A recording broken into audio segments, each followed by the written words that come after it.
Mummy, पापा। अरे काजल बेटा तू। हाँ बेटा, अचानक से। और क्या हुआ? रो क्यों रही है तू? पापा मम्मी, मैं अपना ससुराल हमेशा के लिए छोड़ के आ गई हूँ। अब मुझे नहीं जाना वहाँ। क्या? क्यों बेटा? हाँ बेटा क्या हुआ बता। पापा, अब मैं उस घर में नहीं जाऊंगी। आपके दामाद सूरज मुझे कभी घुमाने नहीं लेके जाते, होटल में खाना खिलाने नहीं लेके जाते, और ससुराल में काम भी इतना है क्या बताऊं। अब बस पापा, उस आदमी के पास मैं दोबारा नहीं जाऊंगी। हाँ बेटा बिल्कुल मत जाना। क्या क्या बोल रहे हो आप? एकदम सही बोल रहा हूँ मैं। बताओ कैसा आदमी है। अपनी औरत को घुमाने नहीं ले जा सकता, टहलाने नहीं ले जा सकता। अरे आजकल तो लोग कुत्तों को भी टहलाने लेके जाते हैं भाई। अरे होटल में खाना खाने तक नहीं लेके जाता, बल्कि आजकल तो लोग रील बनाने के चक्कर में भिखारी को भी होटल में ले जाके खाना खिला देते हैं। सिनेमा में मूवी भी नहीं दिखा सकता देखो भाई, बल्कि आजकल तो सिनेमा वाले फ्री में टिकट बांट रहे हैं। बहुत नालायक आदमी है भाई, हमको पता नहीं था उसके बारे में। बेटा मुझे तो लगा पढ़ा लिखा आदमी है, अच्छा परिवार है, जॉइंट फैमिली है, शहर में अपना घर है, गाड़ी है, उसकी नौकरी सरकारी है, हैं? हमें तो लगा हमारी बेटी के भाग खुल जाएंगे। हमें तो पता नहीं था कि इतना नीचर आदमी है। बताओ हमारी फूल जैसी बेटी की क्या हालत कर दी है। मुझे तो तरस आता है अपनी बेटी पर। अरे पापा, जॉइंट फैमिली के नाम से तो पूरा गांव बसा रखा है घर पे। सास ससुर देवर जेठानी ननंद, अरे सबके लिए खाना बनाओ, चाय बनाओ, बर्तन धो, कपड़े धो। मैं नहीं जा रही, बस कह दिया। अरे बेटा, तेरे ससुराल में तो काम वाली है ना, नौकर चाकर है, फिर तो क्यों काम करती है? हाँ मम्मी, नौकरानी लगी है, लेकिन उसको भी बताने में तो मेहनत तो लगती है ना मम्मी। एक एक काम उसको बताना पड़ता है, उसमें भी कितनी मेहनत है। कुछ तो समझो मम्मी। हाँ बेटा सही बात है, बस 2 मिनट रुकना तू। हेलो वकील साहब, हाँ मैं ये कह रहा था मुझे अपनी बेटी का तलाक करवाना है, तो दहेज वाला मुकदमा लगाओ और कागज तैयार करवा दो। अरे उसमें लिखो कि मेरे दामाद ने शादी के वक्त कार दहेज में मांगी थी, हालांकि मांगा नहीं था, हमने गिफ्ट में दिया था। लेकिन अभी तुम लिखो कि जबरदस्ती उन्होंने कार हमसे दहेज में मांगी थी, लाखों पैसे मांगे थे, वो भी हमने कर्जा करके दिया, और अब वो लोग मेरी बेटी पर अत्याचार कर रहे हैं। कह रहे हैं कि और पैसे लेके आओ, दूसरी बड़ी कार लेके आओ, और मेरी बेटी को घर से भगा दिया है।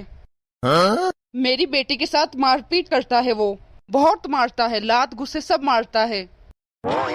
अरे मारता है, सच कह रहा हूँ मैं। क्यों बेटा, मारता है ना? नहीं पापा। हाँ मारता है, देखो बेटी भी कह रही है मेरी, और कोर्ट में भी जाके ये बोलेगी कि इसके साथ बहुत अत्याचार करता है, बहुत मार पिटाई करता है। इसके ससुराल वाले सब, देवर जेठ ननन सास ससुर सब, ऐसा करो सबका नाम डालो, जेठानी सास ससुर देवर ननंद, और इसके पति का भी। इसके सारे ससुराल वालों को जेल में मैं चक्की पिसवाऊंगा। ठीक है, जल्दी बना के पेपर मेरे पास भेजना। ठीक है, रखता हूँ। बेटा तू उदास मत हो, तेरे बाप के होते हुए तुझे कोई परेशानी नहीं होगी। पापा क्या है ये सब? क्या हुआ बेटा? अरे बेटा ऐसे ही करना पड़ेगा, नहीं तो फिर तलाक नहीं होगा फिर। अरे बेटा जो कर रहा हूँ तेरे भले के लिए ही तो कर रहा हूँ। लेकिन पापा झूठ बोलकर, मेरे ससुराल वालों ने ऐसा तो कुछ किया नहीं। अच्छा तो फिर तू घर छोड़ के क्यों आई है? अरे पापा, वो आदमी बहुत खराब है, वो ना कहीं घुमाता है ना कहीं ले जाता है, कुछ नहीं है उसकी जिंदगी में, बस परिवार के पीछे पगला गया है। अब मैं क्या बताऊँ आपको। अरे लेकिन बेटा ऐसी बातों के लिए कोई तलाक थोड़ा ना देता इतनी जल्दी। कोई गंभीर धारा लगानी पड़ेगी ना, तू समझा कर। 2 मिनट और रुक। हेलो मिश्रा जी, राधे राधे। अरे मिश्रा साहब, एक काम था आपसे। देखो हमारी बेटी है ना जो काजल, उसका तलाक होने वाला है, तो वो अब अपने पति के साथ तो रहेगी नहीं, तो उसको एक नौकरी चाहिए, तो अपनी कंपनी में उसे एक नौकरी दे दीजिए। अरे मेरी बेटी ग्रेजुएट है, पढ़ी लिखी है, बैक ऑफिस संभाल लेगी आपका। हाँ चलेगी, सैलरी 10-12 हजार चलेगी। हाँ चलेगा, और वहीं आपके स्टाफ क्वार्टर में रह भी लेगी। अरे आप क्या बोलते हैं उसको, सर्वेंट क्वार्टर्स, जो आप लोग देते हो अपने वर्कर को। हाँ वही क्वार्टर्स में रह लेगी। अरे क्या है, बेचारी अभी अपने पति से अलग रहेगी, तो टाइम पास करने के लिए कुछ चाहिए ना, जो अपना आपको इंगेज रखे, बिजी रखे खुद को। अरे नौकरी करेगी, अपने हिसाब से दुनिया देखेगी, जहाँ मन चाहेगा वहाँ घूमेगी जाएगी और जो चाहेगा वो खाएगी, घूमेगी फिरेगी, ऐश करेगी। तो हाँ, कल मैं उसको इंटरव्यू के लिए वहाँ भेजता हूँ। हाँ हाँ पक्का है। ठीक है कल भेजता हूँ। अब बेटा खुश? पापा ये सब क्या है? बेटा ये सब क्या है का क्या मतलब है? अच्छा ये बताओ, अगर तुम कमाओगी नहीं तो खाओगी क्या, रहोगी कहाँ? अरे कुछ तो जुगाड़ करना पड़ेगा ना तलाक के बाद। अरे पापा मैं यहाँ रहूंगी ना, क्या आप नहीं खिला सकते मुझे तलाक के बाद? अरे बेटा कोई भी माँ बाप जिंदगी भर बैठा के नहीं खिलाता है, और जो खिलाता है ना वो अपने बेटी के प्रति अन्याय करता है, अन्याय। और रही बात इस घर की, तब ये घर ना तेरे भैया भाभी का है। अब जब तू जॉइंट फैमिली में नहीं रह सकती है तो तेरे भैया भाभी कैसे रहेंगे? अब बता तू ही। इसलिए तो बेटा हम तेरा तलाक करा देंगे और फिर तेरी नौकरी लगवा देंगे, छोटी बड़ी कोई भी 10, 12, 7, 8 हजार की कोई भी नौकरी लगवा देंगे। तेरे रहने खाने का पहनने का बंदोबस्त हो जाएगा और फिर दोबारा कोई अच्छा सा लड़का देखकर तेरी दोबारा शादी करवा देंगे। हाँ सुनो जी, हमारी बेटी की ऐसे घर में शादी करवाना दोबारा जिसके परिवार वाले या तो मर गए हो या फिर कहीं दूर रहते हो। और हाँ, लड़का काम धंधा तो बिल्कुल ना करता हो, ताकि पूरा टाइम ना वो मेरी बेटी को दे सके।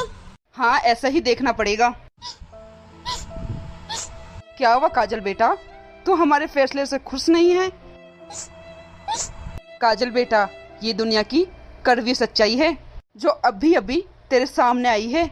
अपना बसा बसाया घर तोड़कर कोई भी लड़की कभी खुश नहीं रह सकती। मैं भी पहले बहुत नीरस होया करता था। अरे शादी के 3-4 साल तक मैं भी तेरी माँ को कभी घुमाने नहीं लेके गया, बस नौकरी नौकरी ऑफिस पैसा बस।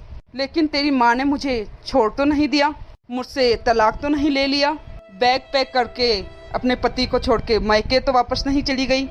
नहीं, तेरी माँ ने क्या किया पता है?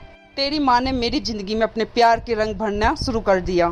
टाइम लगा लेकिन धीरे धीरे धीरे मेरी ब्लैक एंड वाइट जिंदगी रंगीन हो गई। समय लगता है बेटा, तू भी अपने पति की जिंदगी में रंग भरना शुरू कर। खुशकिस्मत है तू कि तेरा पति अपने परिवार में ध्यान देता है, वरना ज्यादातर पत्नियों की तो शिकायत ही यह रहती है कि पति अपने परिवार पर ध्यान नहीं देते हैं। हम तेरी दोबारा शादी तो करवा देंगे, लेकिन इस बात की क्या गारंटी है कि दोबारा तेरे मन माफिक पति मिलेगा? बेटा कभी भी किसी को अपना जीवन साथी मन माफिक नहीं मिलता, जो जीवन साथी मिलता है उसी को अपने मन माफिक बनाना पड़ता है। काजल इस घर में तेरा हमेशा स्वागत है, लेकिन कब? जब तू अपने पति के साथ आएगी या उससे पूछकर खुशी खुशी आएगी, लड़ झगड़ कर नहीं। अगर तू उससे लड़ कर आएगी, बिना बताए आएगी, फिर तुझे इसी घर के दरवाजे बंद नहीं, दुनिया के हर घर के दरवाजे तुझे बंद मिलेंगे। एक माता पिता होने के कारण हमारी जिम्मेदारी है कि हम अपनी बेटी को पढ़ाए लिखाए, योग्य बनाए, फिर उसकी शादी करे, उसका घर बसाए और ऐसे हालातों में उसका घर टूटने से भी बचाए। बेटी रास्ता भटक जाए तो उसको सही रास्ता भी दिखाए। क्यों बेटा, मैं सही कह रहा हूँ ना? हाँ पापा, आप सही कह रहे हो। आपने जिंदगी का ये दूसरा पहलू मुझे दिखाया है ना, इससे मुझे पता लगा है कि मैं कितनी गलत हूँ और कितनी खुश नसीब हूँ। मैं कितने खुशहाल परिवार में हूँ, कितने नेक इंसान से मेरी शादी हुई है। थैंक यू पापा, थैंक यू सो मच। अभी मैं अपने ससुराल दोबारा जाती हूँ और वापस अपने पति के साथ ही आऊँगी या उनसे पूछ कर ही आऊँगी।